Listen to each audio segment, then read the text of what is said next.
Good morning, children. Today we are going to study once again the story The Sound Machine, written by Roald Dahl. Klausner fussed about with the wires in the black box.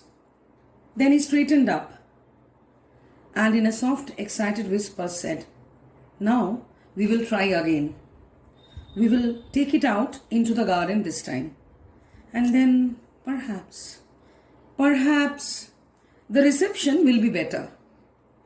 Awkwardly maneuvering the sound machine outside the garden and brimming with excitement, as he does so, he mutters little words of comfort and encouragement, as though he were afraid that his experiment might fail.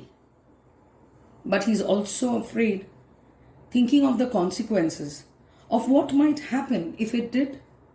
As he stands in the garden, looking like an ancient, consumptive, bespectacled child, the sun had gone down. There was no wind, no sound at all, for where he stood, he could see over a low fence into the next garden. And there was a woman walking down the garden with a flower basket on her arm. His dedication towards his pursuit remains intact, as displayed by the lack of attention he pays to his neighbor, even as he watches her, his primary focus being the machine itself. Through the character of Klausner, the writer demonstrates how extreme passion and unbridled curiosity, when left unchecked, can lead to obsession.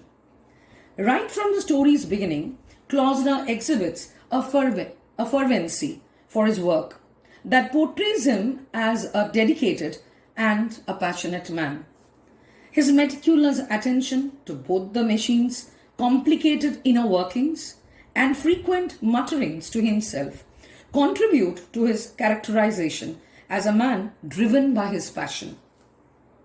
As we progress with the story, we find this impassioned professional curiosity gives way to a far more sinister form of unhealthy fixation. It becomes clear that Klausner is prioritizing his work over his own well-being. As a frail man is at a point described as resembling an ancient, consumptive, bespectacled child. His earlier dismissal towards his sore throat portrays that he is neglecting his health in favor of his commitment to this research. He turned to the box on the table and pressed a switch on its front. He put his left hand on the volume control and his right hand on the knob that moved a needle across a large central dial, like a wavelength dial of a radio. And now he was bending forward over the machine.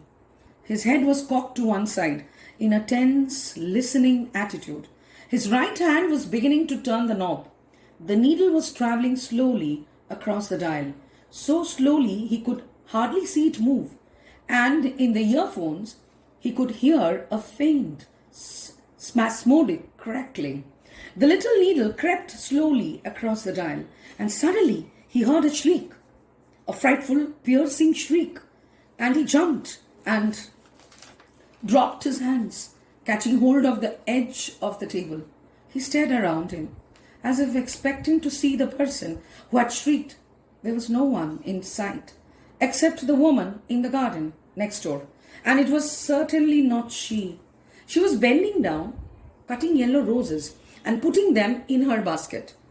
Again it came, a throatless, inhuman shriek, sharp and short, very clear and cold. The note itself possessed a minor metallic quality that he had never heard before. Klausner looked around him, searching instinctively for the source of the noise. The woman next door was the only living thing in sight. He saw her reach down, take a rose stem in the fingers of one hand and snip the stem with a pair of scissors. Again he heard the scream. It came at the exact moment when the rose stem was cut. "Mrs. Saunders!" Klausner shouted, his voice shrill with excitement. "Cut another one, please, cut another one, quickly." She stood still, staring at him. Why, Mr. Klausner, she said. What's the matter? Please do as I ask.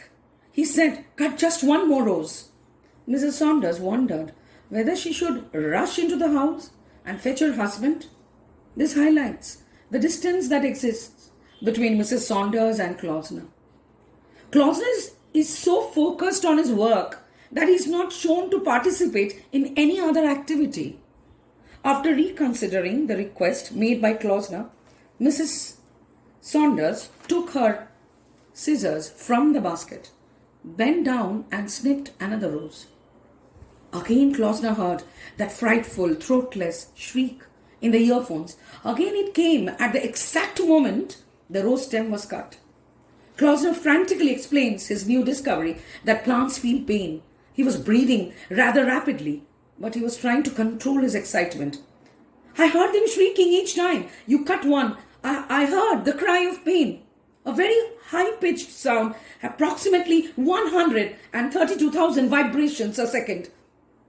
You couldn't possibly have heard it yourself, but I heard it. Mrs. Saunders clearly finds Klausner to be unhinged and downright threatening as she runs into her house for safety.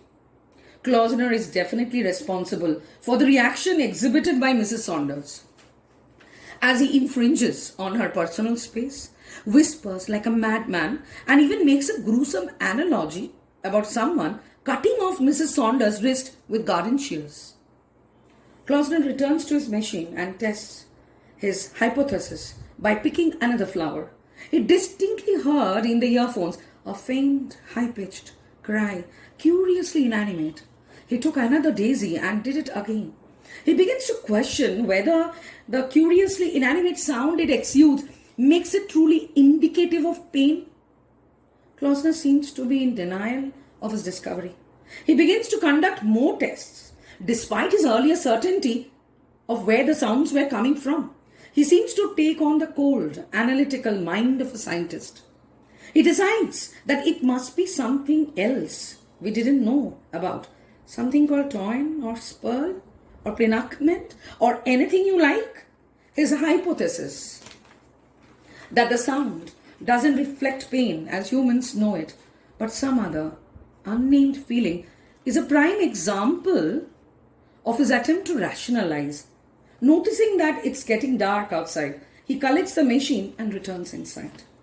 The next day, Klausner walks up at dawn and brings his machine to a nearby park. Klausner's haste to test the machine again furthers the idea that he has not truly learned his lesson about meddling with the unknown. He put the earphones on his head and switched on the machine.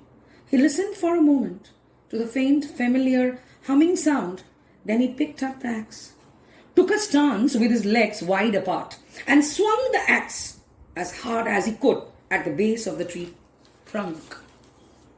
As he does so, he hears a harsh, noteless, enormous noise, a growling, low-pitched screaming sound, not quick and short like the noise of the roses, but drawn out like a sob, lasting for fully a minute, loudest at the moment when the axe struck, fading gradually fainter and fainter until it was gone. Klausner stared in horror at the place where the blade of the axe had sunk into the wood flesh of the tree. Then gently he took the axe handle, worked the blade loose, and threw the thing on the ground. With his fingers he touched the gash that the axe had made in the wood, touching the edges of the gash, trying to press them together to close the wound. And he kept saying, "Tree, oh tree, I'm sorry. I'm so sorry. But it will heal, fine?" The presence of a healthy amount of skepticism is often considered integral to scientists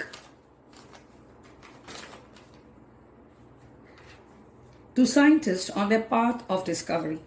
But what happens when their guarded empirical nature is put up against a discovery that shakes them to their core?